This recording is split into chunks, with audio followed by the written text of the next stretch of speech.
Assalamualaikum warahmatullahi wabarakatuh. Selamat pagi, salam sejahtera untuk kita semua. Anak-anak, sebelum kita mengawali pelajaran kita, marilah kita senantiasa bersyukur pada Allah Subhanahu wa taala dan kita berdoa kepada Allah Subhanahu wa taala agar kiranya kita senantiasa mendapatkan taufik dan hidayahnya, dan juga Allah melindungi kita dan memberikan kesehatan kepada kita. Anak-anak sekalian, bahwa pembelajaran kita pada hari ini masih melanjutkan pelajaran yang sebelumnya, yaitu sistem gerak. Namun untuk pembelajaran pada hari ini kita akan mempelajari sistem gerak hewan dan tumbuhan. Nah, gerak pada hewan ya hampir memiliki kesamaan dengan pada manusia.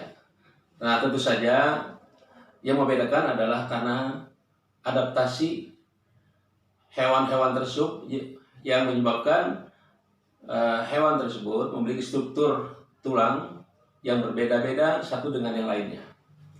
Nah, kalau kita perhatikan hewan mamalia, misalnya kuda ataupun simpanse, mempunyai struktur sama-sama hewan bertulang belakang, namun karena habitat kedua makhluk tersebut berbeda, tentu saja mempunyai struktur yang berbeda pula.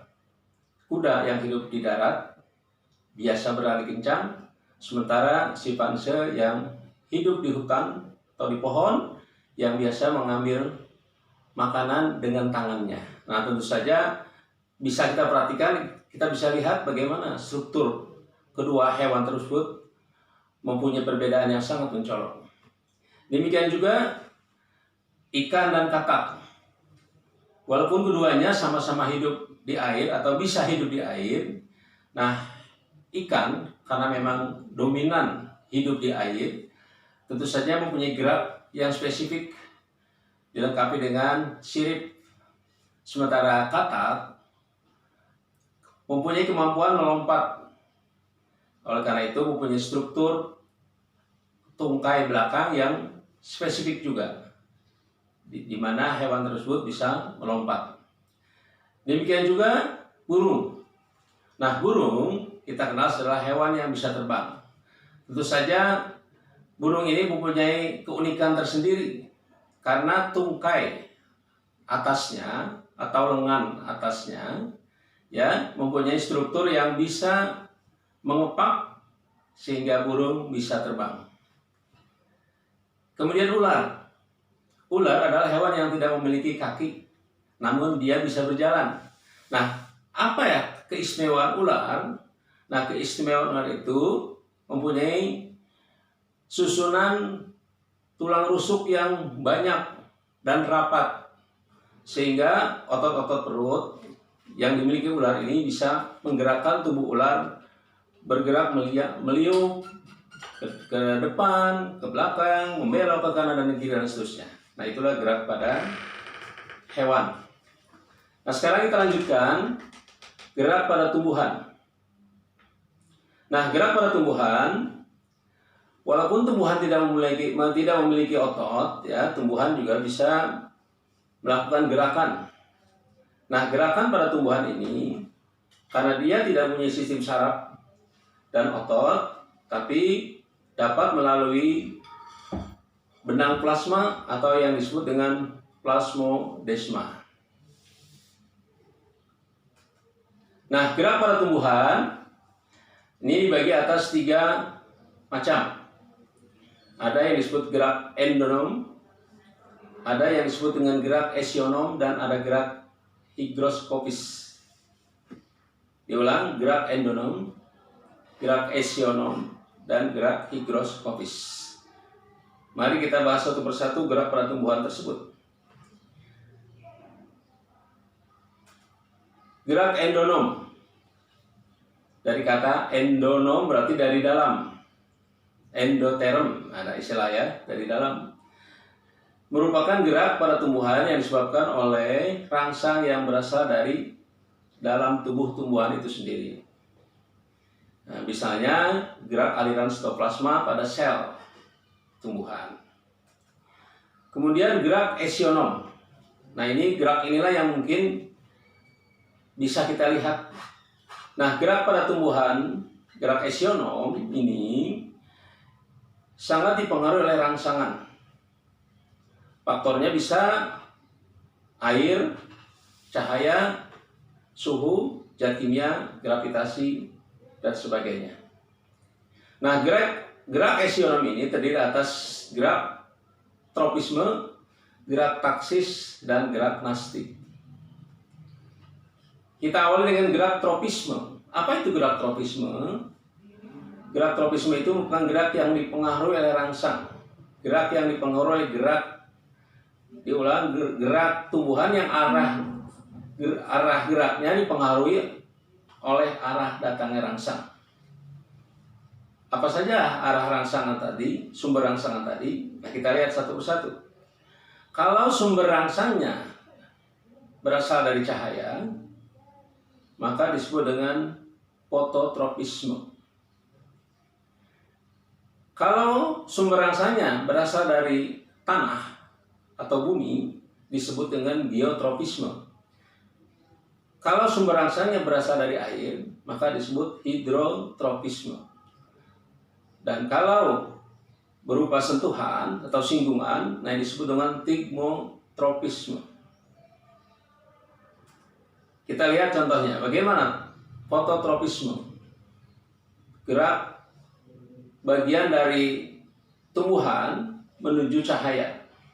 Yang seperti kita lihat pada umumnya, tumbuhan itu memang bergerak menuju cahaya. Karena memang cahaya bagi tumbuhan itu sangat penting untuk proses fotosintesis. Kemudian geotropisme. Kita maklumi bahwa tumbuhan itu mempunyai ciri khas tumbuh. Selain tumbuh ke atas batang, juga ada bagian yang tumbuh ke dalam bumi, yaitu akar. Nah, akar yang bergerak ke dalam tanah merupakan contoh dari geotropisme. Selanjutnya, kita maklumi bahwa tumbuhan itu memerlukan air. Nah, ketika tumbuhan memerlukan air, dia menggunakan akarnya untuk mengambil air. Nah, kemampuan akar bergerak menuju air disebut dengan hidrotropisme. Jadi gerak akar menuju air, hidrotropisme. Nah, kemudian kita juga melihat bahwa tumbuhan ada yang mampu membelit atau melilit pada tanaman lain atau pada kayu misalnya, atau pada benda-benda di sekitarnya yang dia bisa naiki atau dia bisa lilit. Nah, tumbuhan seperti ini, gerak seperti ini, gerak melilit, yang disebabkan oleh rangsangan berupa sentuhan benda atau persinggungan. Nah, ini disebut dengan tigmotropisme. Misalnya kita jumpai pada tumbuhan golongan Cucurbitaceae. Ya, nah itu tanaman semangka misalnya, ya mentimun. Nah, itu kan dia bisa membelit pada tanaman lain. Oke, kita lanjut dengan gerak taksis. Apa itu gerak taksis? Taksis itu gerak pindah tempat. Nah, tentu saja tumbuhan kok bisa pindah tempat? Ya. Nah, ini gerak taksis ini ya tentu saja akan dijumpai pada tumbuh-tumbuhan tingkat rendah. Misalnya pada plankton. Nah, di sini misalnya Euglena yang bisa pindah karena memang dia termasuk makhluk hidup yang mikroskopis, ya, berukuran kecil. Nah, ini bisa pindah, ya, dari satu tempat ke tempat lain. Kalau rangsangannya berupa cahaya disebut fototaksis. Kalau rangsangannya berupa zat kimia disebut kemotaksis. Kemudian yang berikutnya adalah gerak nasti. Nah, gerak nasti ini gerak bagian tumbuhan yang dipengaruhi oleh rangsangan, namun arahnya tidak dipengaruhi oleh datangnya rangsangan.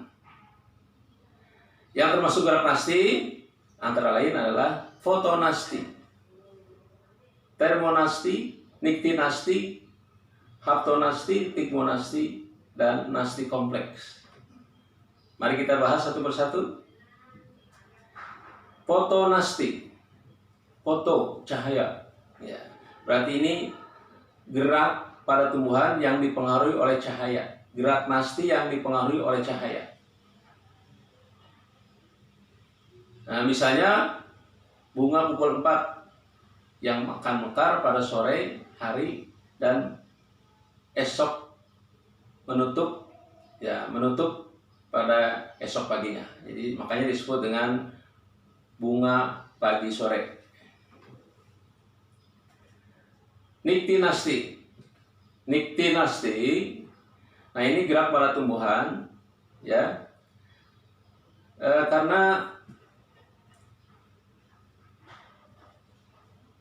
seperti tanaman tidur ya, sepertinya tidur gitu ya, nikti itu ya, niktinasti ya.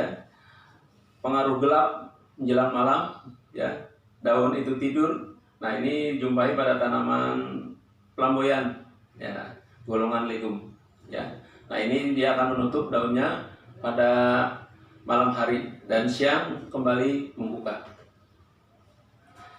Kemudian tigmonasti atau seismonasti. Nah, mungkin kalian pernah mendapati atau menjumpai tanaman putri malu yang kalau kita sentuh daunnya itu akan menutup.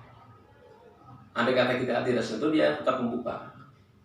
Jadi menutupnya daun putri malu karena sentuhan.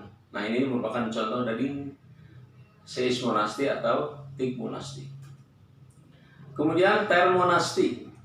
Nah, termonasti ini gerak nasti yang dipengaruhi oleh suhu.